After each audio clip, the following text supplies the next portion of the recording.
외국인들이 한국을 찾는 이유는 다양한데요. 그중 빼놓을 수 없는 것이 바로 한국의 음식입니다. 전 세계인들에게 사랑을 받고 있는 K-푸드를 맛보기 위해 직접 한국을 찾은 사람들이 있습니다. 그들은 한국에서 다양한 음식들을 먹으며 감동하고 행복해하는데요. 한국인보다 더 맛있게 한국 음식을 먹은 외국인 여행객의 영상 함께 보시죠.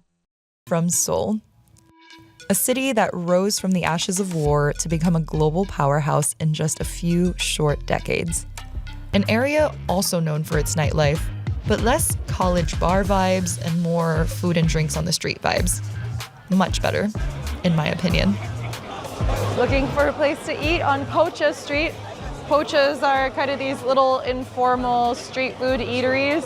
You can see here is like the main street of businesses, and then people are spilling out onto the streets. And this is like a late night thing. So on the weekends, this is packed to the brim with people eating and drinking. And here the nightlife is really linked to the culture of eating. Like you can't really drink without having food around. We find a spot and sit down, and first things first, a drink. We ordered a soju. This is your must-have companion on any Korean night out. Pairs well with everything. So this is sea bream and flatfish sashimi. And this is a sukiyaki stir fry. So you got lots of bean sprouts, beef, and an egg on top. We got some spicy deboned chicken feet on a hot pot. We love these little burner situations. This is the land of food that they keep warm as you're eating it. Let's try one of these babies. Chicken feet. It's crunchy, gelatinous. They debone the foot so you don't have to work too hard. You can just eat it. Spicy, and it is the perfect drinking food. Yo, that shit is so spicy. A Seoul local who takes us out for more eating and drinking. This is beef sashimi, and this is like various seafood, raw fish. Yeah, with soju. Americans can be wussies about this stuff. Cheers! One more soju? Yeah. Okay, and what's the soju etiquette? So if the person's older than you, you grab it with two hands. Okay. And you turn away from them and drink it. Okay. So you don't have to like completely turn around. You can just No, you can just like slightly turn to the over. side. Okay, and if you're like the same age. Then you do it just with one hand and you can face them. And also to be considerate, you should always have an eye on everyone's glass to make sure that you no should one like has scan. an empty glass. Also, this is delicious. Konbae. Konbae. We've come to the most iconic food market in Seoul, and we're going to try a bunch of traditional Korean street food.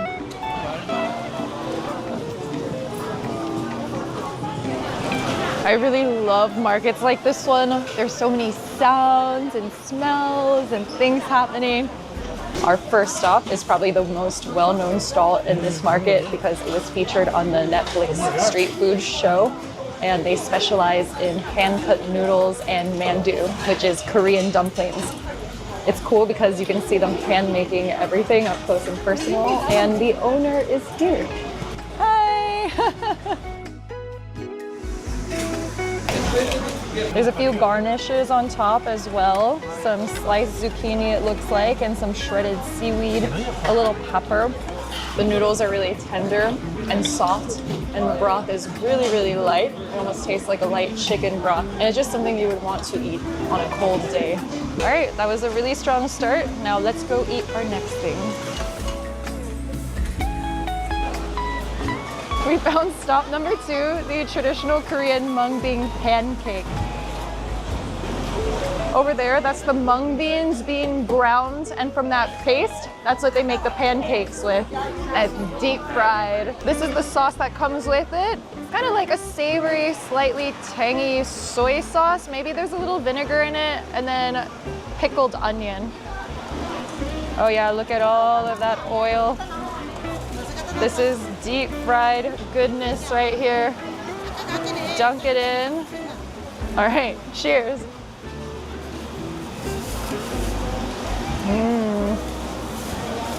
That is really, really good.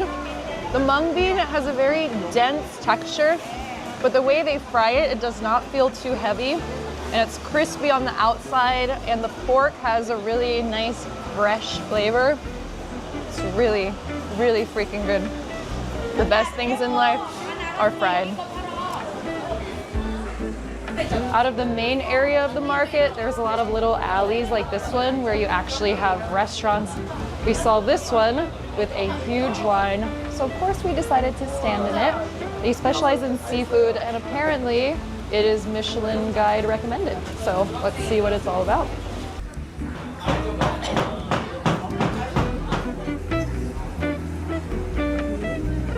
This is sannakji, or raw octopus. And as you can see, it is moving and wiggling quite a bit.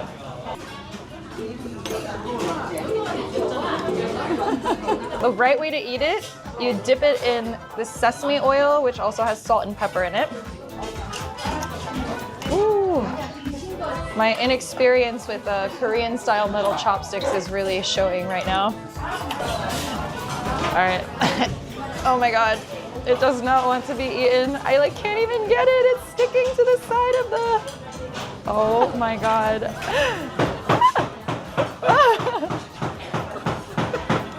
Dude. Okay. All right, I used a spoon in the end because I literally could not get this thing to settle down.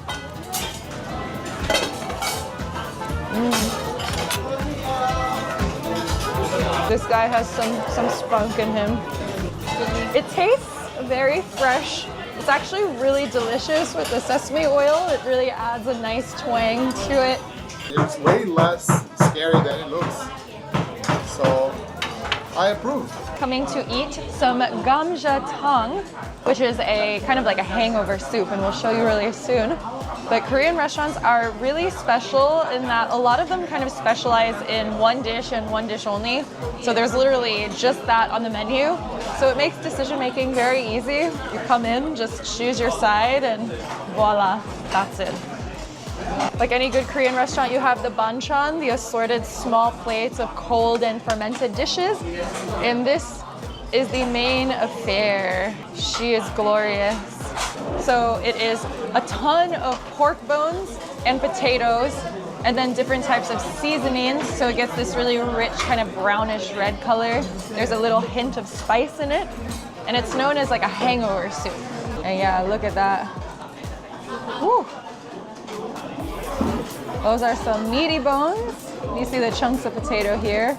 There's a flame under it too, so you let it warm up and it stays hot the entire time you're eating.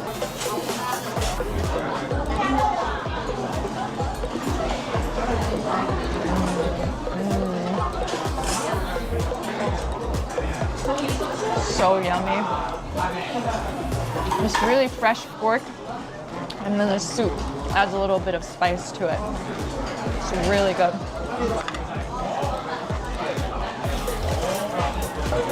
This can handle any amount of soju that you may have drank the night before. This is the best way to do it. The chopsticks fall short, you know? The cafe culture in Seoul is just unrivaled. Just the sheer volume of cafes they have that are so cute from an interior design perspective. And the coffee is also delicious everywhere. Seoul was a whirlwind of eating, drinking, shopping. From its hyper-modern neighborhoods to more traditional corners, it is an incredibly exciting city to explore.